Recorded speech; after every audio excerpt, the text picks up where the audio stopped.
Boom! Welcome to Japanese Grand Prix predictions. Today, we're going to talk about the top 10, we're going to talk about the point scores, and we're going to talk about what we think is going to happen this weekend. In general, everything is going to be pretty simple. We kind of have a general Mercedes, then Ferrari, then McLaren / Red Bull. That's kind of the move. At the end of the day, these predictions are fairly good. And aside from any potential crazy things to happen and this track, the Japanese Grand Prix is typically pretty straightforward. There's usually not a whole lot of change between qualifying and the race.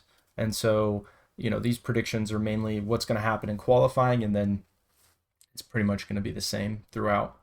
Now, I think it's really important to note that this week is not going to be anything crazy. I mean, last year we saw that it was a fairly decent race. There wasn't a whole lot of changes to position. Yeah, there's good weather, so the only real thing that could actually happen is another McLaren DNS. I also think that there's a chance that Red Bull could also have a DNS or something of that nature. But most of the people in this top 10 are exactly who you'd expect. Now, side note, check if you're subscribed. The reality is no one is subscribed because this is a new channel. So make sure you're subscribed. Make sure that you like the video because it helps engagement and it gets these videos out a little bit faster. And then we'll have a lot more people that want these videos. And then I'll be able to edit more videos and there'll be even better content. And make sure to watch it again and again and again because these predictions are always going to be really good. So with that out of the way, let's get right into it. Number 10, wait for it, Isaac Hadjar.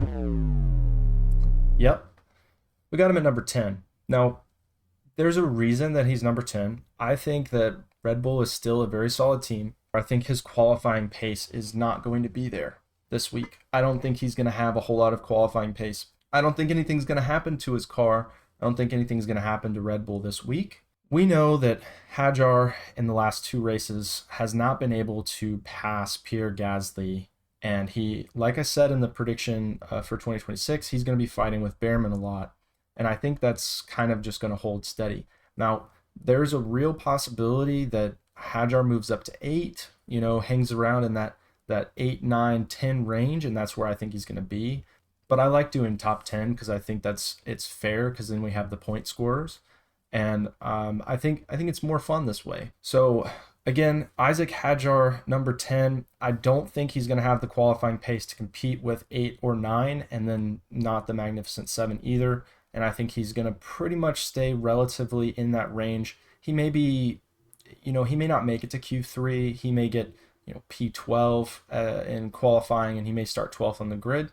But then I do think he'll be able to pass two more people. Now, I do think that there's a possibility that you could have Lindblad or Liam Lawson take some points. So Hadjar is kind of the, he's there because I think he's going to do well this week. I think he's going to have a solid race. He had a pretty solid race last season as well. In general, we can throw Hadjar on here. But in the future, I'm going to be considering the Racing Bulls as, the 10 and the 9 because they are fighting for those points. Last week, we saw Liam Lawson get points. I think we're going to see a lot of Racing Bulls points just, picking up the pieces, right? 1 point, 2 points here and there. I think that's going to happen. So each week, I wouldn't be surprised if number 10 sneaks in as, Liam Lawson or Lindblad shows up at number 10. I think that's entirely possible. What I don't think is going to happen is any Aston Martin or Cadillac at this point. I don't think that's going to happen. I think we can all agree that that's not really in the cards. I think Audi has a decent shot. I think maybe Bortoleto could throw in a number 10, but I don't think that's going to happen this year. I don't think that's going to happen in this race this year. So Isaac Hadjar is going to be at 10. I think that's a very solid spot for him. Now in number 9, we have Pierre Gasly. And I think this is, I think 8 and 9 are relatively interchangeable. Like I said, 8, 9, and 10 can all kind of be in the same spot. But I think that Pierre Gasly is going to have a good race. I think he's going to make it to Q3 in qualifying. I think he's going to have a solid start. I think he's going to be able to manage the first turns of the race. I think he's going to be able to handle the rest of the race. I don't think Alpine is going to have any problems this week. And so for that reason, I think Pierre Gasly is going to have the pace to be able to outpace Hadjar. And I think he'll have a solid spot at number 9. It'll be interesting to see the different race strategies this week, versus a medium hard strategy as opposed to, maybe a 2-stopper or something like that. I don't know if that's really going to have much of an effect. It hasn't had a super big effect in the past in this race. Usually you'll see like a 1-stop being, the common thread, and then, you'll have a couple 2-stops here. But again, we don't know, because there's probably not going to, there could be a safety car. There probably will be a safety car in this race. So that could actually be a pretty big deal, because to expect all 22 drivers on this field to be able to manage the car and finish the race, or start the race and be able to finish, is a big ask. We haven't seen a race with less than 4 DNFs, right? Last week was pretty bad. Like 6 or 7 DNFs. Oh my God, bro. Oh, hell no, man. What the fuck, man? But I do think that overall, Alpine's going to have a good strategy with Pierre Gasly. I think he's the solid number 1 driver. I'm sorry to Franco Colapinto. I just think Gasly's got the pace right now. I think he's going to be a solid 9. And number 8, we have Ollie Behrman. Ollie Behrman is going to be the best driver outside of the Magnificent 7. And this kind of falls in line with my 2026 predictions. These predictions are pretty set in stone because we know the quality of the cars. We don't know what's going to happen after the upgrades, but we know what's happening now. And it's only the 3rd race of the season. We know that after April, when the 5-week gap comes in because Bahrain and Saudi Arabia were canceled, there's going to be a very solid increase with these teams and what they bring to the car. But for right now, Ollie Behrman being the number 8 here is very solid. I think he's shown that he has great pace. I think number 8 is the best that he could do, unless something happens to the McLarens, unless something happens to the other Red Bull. And I think overall, I think Ollie Behrman's going to be able to handle business. I think at the same time, there's a real possibility he moves up even further, but I just don't know. I really don't think the Haas has the capability to compete against McLaren or Red Bull right now. And so for that reason, Ollie Behrman's going to be at number 8, and I don't think that the gap between him and number 7 is going to be close enough. I think it'll be 5 seconds, roughly. So getting into number 7, we have Oscar Piastri. Unfortunately, Oscar Piastri has had a rough start to the season. He took partial credit and responsibility for the crash in Australia at his home race. And then here we are after the Chinese Grand Prix, and both McLarens weren't able to get out of the garage and weren't even able to start the race. Oscar Piastri is in a tough spot. Now, I think Oscar Piastri is a great driver. I think that this is unfortunate, and it's really tough for me to put him at 7 because I was really, really confident that he was going to win the championship last year. I really thought he was going to win it all. I thought he was going to take it like Max did in 2023. I thought that was what was going to happen, but unfortunately, it's not panning out right now for him. It's not. What we're going to do is we're going to have him at number 7, and we're going to say, hey, fingers crossed, maybe he does really well this season. Maybe he outpaces Lando. Maybe he even outpaces a Ferrari, and somehow McLaren is able to bring back with their development some good points, and they can even snag some podiums this year. Now, I don't think that's going to happen. I don't think McLaren will snag too many podiums unless there's a DNS for, Ferrari or Mercedes. He's going to have a solid race. I think he'll be fighting number 6 and potentially even number 5 for most of the day, but I don't think, based on qualifying, I think that Piastri will out-qualify number 6, and I think he'll start in 6th, and I think number 6 I think the guy that finishes in 6th will actually be behind him. So, but we'll get to that when we get to that. So anyway, I have Piastri right at 7, and I think it'll be a good race for him, but I just don't think it's going to be enough. So that brings me to number 6, which I have as Max Verstappen. Max, oh Max, what do I say about the 4-time in a row Japanese Grand Prix winner? at the end of the day, cars do matter.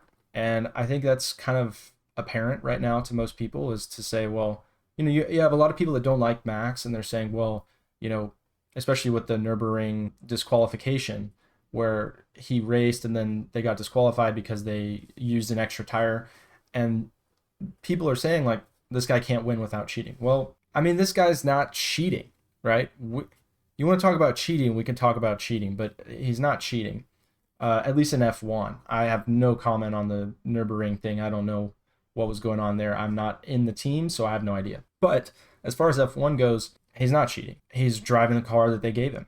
And that's where we're at right now. And Red Bull has shown that they do not have the pace to keep up with Ferrari or Mercedes.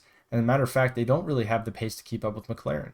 So me putting him at 6 is actually kind of a, you could even say that I'm being optimistic with where I think Max Verstappen could end up. And a lot of people have him at 5 this week, but I just don't. I really think there's a possibility that Max doesn't even get to number 6. I think he could be at 8. I think he could finish behind Pierre Gasly. I really do. I don't think he'll finish behind Hadjar. Wherever Hadjar is, I don't think he'll finish behind Hadjar unless something happens to his car. I think number 6 is actually a highly optimistic take for where Max is. So I have him at 6. I think he'll be able to outpace Oscar Piastri. I think that's only during the race. I think he's going to have a worse qualifying. He may even qualify behind Oliver Behrman and Pierre Gasly. I actually have him qualifying in P9. And I think after that, passing the next 3 drivers and getting into 6th. That's what I think is going to happen. I think he'll pass the first 2. I think he'll pass Pierre Gasly and Behrman within the first 2 laps. And then I think he'll chase down Piastri and potentially pass him. So that's why I have Max at 6. And number 5 is going to be Lando Norris of the McLaren. I think Lando is going to be a pretty solid driver this week. Again, the weather is a huge factor, and there's supposed to be good weather. So as long as you have good qualifying, you're pretty much set for the race. Now, I say that, and then coming off of the Max Verstappen thing where I think he's going to pass 3 people. Well, I think that's the only exception that I have to this rule. I really don't see a whole lot of place changes from qualifying other than Max Verstappen. He's a special exception. Other than that, I got Lando qualifying and P5, and then also finishing in P5. So the main reason that I have Lando here, I don't think McLaren's going to be able to compete with Ferrari. Even though Ferrari may have a different race strategy, they may have a different compound that they use, I don't think that Lando will be able to keep up with the pace of the Ferraris. I think they'll be close, but I don't think they'll be close enough. The distribution of where teams are at is kind of reflective of the development and where they started in the Bahrain testing. So right now we're still only 3 races in, so this is kind of what's going to happen, and we'll see some significant changes as the season goes on. But this is generally, I mean, I wouldn't be surprised if this was my next race prediction after this as well. I mean, this is pretty close to where we're at. Now, one of the things that I think could be really important is if Oscar Piastri has a better qualifying session than Lando Norris. I think that would be really crucial for this race, because if Oscar has a better qualifying than Lando, Oscar will finish ahead of Lando, I think. And I think the important thing with that is that if Oscar can start out with more points than Lando, and he can hold that over the course of the season, then it'll be a much better outcome for Oscar over the next couple years, because he signed that deal through 2028. Similar to Lando, I think it'll make it a little bit more even for the future years. With Lando specifically, Lando's not going to have any problems this race. I think McLaren's going to have their act together. I think Lando will be right at 5. I don't think he's going to pass any of the Ferraris. I don't think he's going to out-qualify any of the Ferraris. And I think he'll be right where he ends up in qualifying. Moving on to number 4, Lewis Hamilton. Now, I know this is kind of an interesting take, because people are like, oh, he was just on a podium last week, and that was really good. First podium for Ferrari, great. I think that Lewis is not going to be able to outpace Charles Leclerc, because last year, Charles Leclerc outpaced Lewis. And the year before that, Charles had a great race. That same year, George Russell in the Mercedes, when Lewis was still racing for the Mercedes, outpaced Lewis Hamilton. Now, what that tells me is that maybe Lewis has still got it, okay? Maybe he's still got it. We saw it in one race. He did well. He fought with Charles the whole way. I think Lewis is going to be on the back foot for most of this. I don't think he's going to out-qualify Charles. Obviously, using historical data is not helpful because we're in a new regulation cycle. Lewis is really positive, and Lewis and Charles are kind of neck and neck right now in terms of who's the best Ferrari driver. I personally am still much more in the camp of Charles Leclerc being the better Ferrari driver in terms of pace. We've kind of heard that Charles Leclerc has roughly the same race pace as Mercedes. And I think that's important to note because the real problem is how good Mercedes is in the straights. Like that's where they shine. Charles Leclerc and Lewis Hamilton have a great car right now in the Ferrari, but they're not going to have the same speed in the straights. And that is going to be a big challenge for them in the Japanese Grand Prix. So I think, again, I think Lewis will start P4. I think he'll end P4. And that leads me to number 3. I have Charles Leclerc. Charles Leclerc is going to finish P3. I don't expect him to outqualify Kimi Antonelli or George Russell, and I think that he'll be a solid podium at this race, and I think that's all she wrote for Charles Leclerc. Like I said, with Hamilton, I think that Charles is going to have a better race weekend overall. I think he's going to have a little bit more pace. I don't think he's going to leave Lewis in the dust, actually. I think Lewis will probably compete with Charles for the most part, but I just don't think Lewis is going to be able to outpace Charles on this specific race. Now, there are some other races that I think Lewis will be able to outpace Charles Leclerc, but I think this one Charles got in the bag. And that's why I have him at 3, being the better of the Ferraris this week. Number 2, we have Kimi Antonelli. It was tough for me to put Kimi at 2, mainly because I do think that he's going to have some good pace this week. We saw him last year had the fastest lap at the Japanese Grand Prix. That was a big deal. He's still a rookie at the time, and it was only his 3rd race, and he was still able to be the fastest out of the field. That's important to consider when talking about qualifying. But I've seen George Russell outpace a lot of people. I've seen George Russell outpace Lewis. He's basically been the better Mercedes driver for the past 4 years at this specific race. I say past 4 years. Technically, the 4th year, Lewis was faster, and that was around Lewis Hamilton's end when Max was starting to win all the races back in 2022, I think. I think that Kimi is going to have good pace. I think he's going to compete, but I think he's going to get P2, and I think the guy in first, George Russell, is going to actually run away with the race.